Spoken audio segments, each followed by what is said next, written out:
pinch hit for you. Okay. Whenever Jonathan talked to me about this in the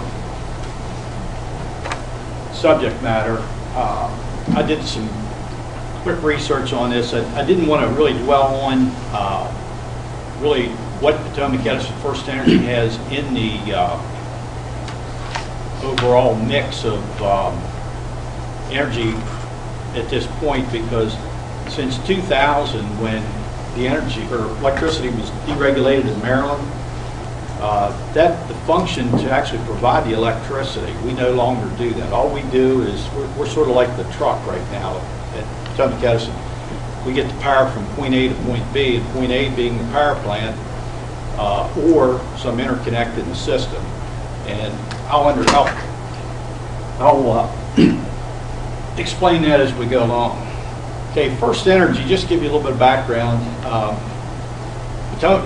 Allegheny Energy merged with them in 2011. We went from a fairly small company to a rather large company. We have 6 million customers. We have 18,000 megawatts of generating capacity. Of course, like most of the other coal generating companies, we've closed a considerable amount of that over the last 2 or 3 years. We have operations in 6 states. We have 65,000 square miles of service territory. We have 20,000 miles of high voltage transmission lines. Company size, $50 billion in assets, $15 billion in annual revenues, and we have 16,500 employees. And the grayed in areas is actually where we serve. We serve just about all of New Jersey except for a small portion. You can see right here there's a lighter area. We actually have 2 different utilities in New Jersey. This is Med-Ed and Penn Power and West Penn Power in Pennsylvania. And then these are actually the original Ohio Edison, Cleveland Illuminating. There was probably 3 or 4 different companies merged in this Ohio area. In West Virginia, we have Mon Power, which is the bulk of our West Virginia here you see in gray. And this is our area in Maryland. We get down in a few miles into Montgomery County, Carroll and Howard County, but that's as far east as we go in Maryland. So I don't know if you can notice it, but these gray areas here, until we merged with FirstEnergy, the old Allegheny Energy really didn't serve real large markets. I think Frederick is actually the largest city in our service territory then. And even with FirstEnergy, they don't have Philadelphia, but they do have some populated areas, Reading, Allentown. Like I say, we still don't serve Pittsburgh, but then when you get out into this section of Ohio, it's heavily populated in around the Great Lakes. And if you look at the symbols down here on the bottom, we do have, over here you'll see we've got supercritical coal, over 8,000 megawatts, subcritical coal, 2,200, nuclear. FirstEnergy actually has 3 nuclear power plants. We'll talk about those a little bit more. And we also have some gas and oil generation, and then of course we have our renewable portfolio, which grows depending on what the state mandates are from state to state. And every state that we operate in has some federal or some state mandate when it comes to renewable energy. And Ohio, Pennsylvania, Maryland are within a couple % of each other. Okay, here, this will give you an idea of our total generation. Just to give you an example, back when Allegheny Energy was still in existence, we were about 88% coal at that time. So you'll see on the next slide that that's dropped considerably. We're down in, I think, the 40-some % range now. The nuclear plants, we have Beaver Valley 1 and 2, Perry and Davis-Besse. They're all basically right on the Pennsylvania border into Ohio. These are the supercritical coal plants, and they're all of the original FirstEnergy plants. We get down into the subcritical coal. Once again, they're all of the original FirstEnergy facilities. Now, this one facility, Fort Martin, is that's it. Actually, that and Pleasance are old Allegheny Energy plants, and then also the Harrison. In the subcritical coal, all these are the FirstEnergy plants, and then they actually have a little bit of capacity for this small rural electric in Ohio, that they actually operate the facilities for them. But you can see that our total generation mix, competitive, which is, we'll find out here during the presentation, is market-based, over 14,000 megawatts, and our regulated is 3780, and all of that serves West Virginia, which is still regulated. And see over here where our wind plants are, we have actually have purchase agreements, Allegheny Ridge, North Allegheny Ridge. Most of these are in, all of them are in Pennsylvania. I don't see any in Ohio. That Blue Creek may be close to the border. Of course, Myersdale, they've had that one probably the longest of all the wind operations they've had. And then the solar is the Maryland Solar Project down here at the state prison at Hagerstown. Okay, a little bit about FENOC, which is FirstEnergy Nuclear. It's a subsidiary of FirstEnergy Corp. and operates the corporation's 3 nuclear power plants. We already talked about those. They generate about 4,000 megawatts out of the total 18,000 megawatts that FirstEnergy has. And like I say, they're committed to safe, reliable, and secure operations. They win awards just about every year for safety in the plants. These plants, I mean, I can tell looking at some of the reports I've seen and some of the presentations I've seen are extremely safe. The things that we've experienced in the past, I don't know how you could ever have something like that happen on one of these plants. Okay, one of the main topics we're going to talk about is the transmission system. And even though FirstEnergy, or the former Allegheny Energy, owns the transmission system, they don't operate it. That all changed after deregulation in 2000. Whenever deregulation was passed in the states, all the utilities had to, they were vertically integrated. They owned their own generation facilities. They had to either sell them off or spin them off into subsidiaries. So these are basically unregulated now. We only have basically the West Virginia portion is still regulated. There's a few plants down there, but everything else is market-based. These are the transmission control centers that are controlled by PJM, the Regional Transmission Organization. We just built this new one out in northern Ohio, and we have one in Fairmont, West Virginia. It's a new facility, overlooks Route 7 or I-79, just south of Fairmont.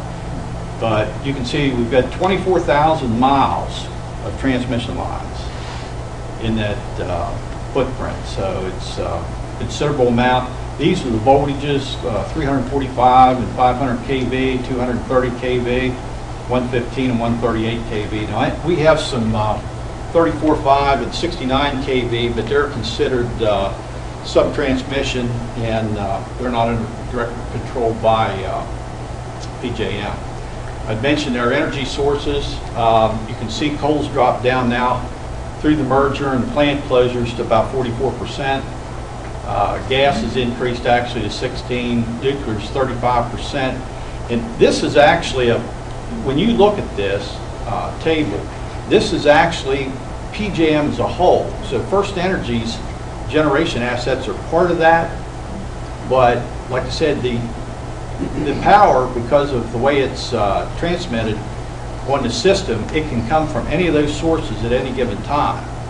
And if you think about how water flows, it gives you a little better understanding of how it does it. But you can see that within this region, which actually encompasses 13 states, that's what our fuel mix is for these 13 states now. So that's pretty remarkable over a period since, you know, this picked up steam since about 2000, 2002. This is actually some information I pulled off PJM's website. On the left-hand side here, you can see the renewable energy growing year over year. From the chart starts in 2005, so it's almost doubled in this region. Like I said, we're still, everything I talk about is within PJM, which is basically this blue or purple footprint over here. And you can also see in that same time frame how the carbon emissions have dropped over that period. Now, I want you to notice it's not as steep as what the increase is. And I'll let you extrapolate that yourself. The PJM available generation by fuel source right now, it's really hard to see on this presentation. This page didn't come out very well. Coal, can you see that it's about 75,000. Natural gas is 50. There's about 161,000 megawatts of generating capacity total. So if you add that all up, this chart may be a year off. It should equal right around 161,000. And basically this map shows you what the renewable portfolio should look like in the next few years. You can see there's some hydro planned, and basically PJM, they use a 15-year planning horizon to develop the transmission system plans. So they're looking 15 years into the future, and they're basically saying this is what they expect that mix to look like. And then down on the bottom where it says proposed generation, you'll see that it's significantly different than what we have today versus tomorrow. And Jonathan, you'll be happy to see there's 115 wood in there. So all your work has not been for naught. See solar photovoltaic continues to grow, biomass, another area that John spoke about. You'll see hydro in here. We don't see much hydro in Maryland. I was involved in a project in Western Maryland here a couple of years ago, and we actually had to have a law put through the legislature to even be able to put it in, and it really wasn't even true hydro. City of Frostburg put in a, well, they have a water line that stretches 7 miles to the reservoir, and if you can picture this, it goes up over a mountain, and then it has a vertical drop. Almost, well, it's not completely vertical, but it has a real steep drop. So about 25 years ago, an engineer, I think they were up with the Maryland Energy Administration, said, you know, you got to think about putting a hydro system in there to capture that energy that you're wasting, because what happens, they have to pump it. So far, they're using about 250 kW pumps to pump up over that mountain, and then basically it free falls down to the treatment plant at the city of Frostburg. So what they did, they built a building, and they actually have a hydro that's built inside the water pipe. And I mean, it's not very big. The building's probably 15 by 10, and this is actually, looks like a big pump inside of it. There's virtually no maintenance. Pay for itself probably in 8 or 9 years, something like that. Saves the city about $25,000 a year on their electricity costs.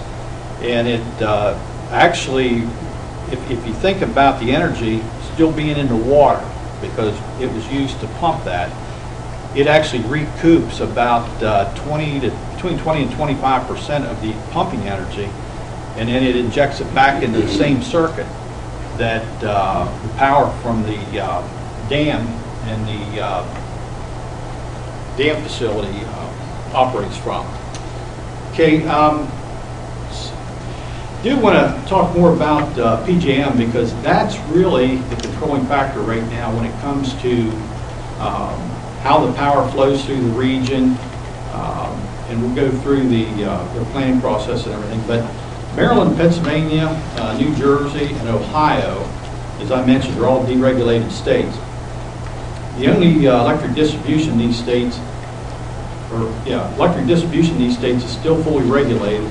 The only exception, like I said, is West Virginia, where the utilities are still fully regulated. So that's business as usual prior to 2000. And the topic that I'm presenting on today, I just want to give you an idea how it's different. And really it's different as night and day as to the way it was in 2000. Today power generators in deregulated states are separate entities from the electric distribution utilities and operate independently as part of the electricity marketplace and are not regulated by the state utility commissions. And That's a big departure from the way it was prior to 2000. The utilities were fully regulated. Now it's only the D, or the distribution part, that's fully regulated. Their primary obligation now, the generators, is to their retail and wholesale customers at contracted prices, where before it was that duty to serve that we had under the old regulated structure. Electric distribution utilities like Potomac Edison are still fully regulated in Maryland by the Maryland Public Service Commission and are not allowed to own any generation of their own. Power for the utility distribution customers is provided by the regional transmission operator, which in our case is PJM. A lot of people say, well, what's PJM? It's an acronym, and I'll cover that. PJM directs the flow of wholesale electricity to keep the lights on for 61 million people in 13 states, and they're headquartered in Valley Forge, Pennsylvania. Now, I think they have an office a small office here in Hagerstown yet. They have some satellite offices throughout the area. But they were started in 1927, and the pool was renamed the Pennsylvania, New Jersey, Maryland Interconnection, or PJM, in 1956. PJM, as I mentioned before, they do not own any of their own power lines or generators. It's a neutral, regulated organization that directs the operation of power lines and generators from many different owners. PJM acts as an agent to provide fair access to the transmission system for competing suppliers and electricity users. So basically, the reason that they control the flow is so that it's neutral to everyone. Everyone has equal access, and that's the key. The FERC, which is Federal Energy Regulatory Commission, regulates PJM and is responsible for all aspects for the interstate transmission of electricity, natural gas, and oil. Operating the electric system is a balancing act that requires continuous monitoring of the system. And if you think about this, electricity is really a just-in-time type product. PJM has to have that system designed and operated to instantly respond to changes in demand.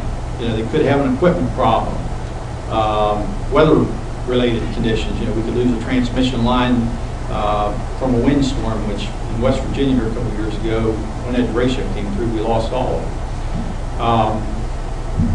PJM shares borders and coordinates with other regional transmission operators, but the thing to remember about PJM, they are the largest in the world. We're not even talking just North America. They are the largest wholesale energy system in the world. And like I said, 61 million customers is what they're basically taking care of day in and day out. And probably the backbone to PJM is a regional planning process, or it's also called RTEP. And I mentioned before, it uses a 15-year planning horizon that results in a systematic process to make necessary transmission improvements. Transmission upgrades keep the system in compliance with reliability standards, and these standards ensure the system continues to deliver electricity throughout the region. The improvements also are the decision to build a new electric generating plant or transmission line is significant. We built that trail line and made it operational in 2011. I think it was about $2.1 billion. So, like I said, a generating station now, if you build a coal plant, it could cost upwards to $4 billion. So these are huge, huge investments. And, ultimately, it's the customers that pay for this equipment. So they want to make sure that it's spent in the right way, as little money as possible, but to get the best results. PJM's review process ensures the state regulatory agencies and all interested parties have an active role in planning for future electricity supply and reliability needs. PJM has also expanded the analysis in its planning process beyond reliability and market efficiency criteria to include studies that consider public policy factors like the impact of state renewable portfolio standards and demand-side response and energy efficiency efforts in at-risk generation. So they have to really do a very intense balancing act to be able to pull all this off. And we've seen the size of that system. This is just FirstEnergy system. You got to remember, out here where there isn't anything, you have actually a more congested transmission area because of the population in that area. And this area, and it really doesn't start to thin out until you get about this far out in Ohio. So if you just overlay that whole area completely, give you an idea of the extent of what they actually control. And like I said, this is only part of what they have. PJM's long-term regional planning process provides the most effective and cost-efficient improvements to grid that ensure reliability and economic benefits on a system-wide basis.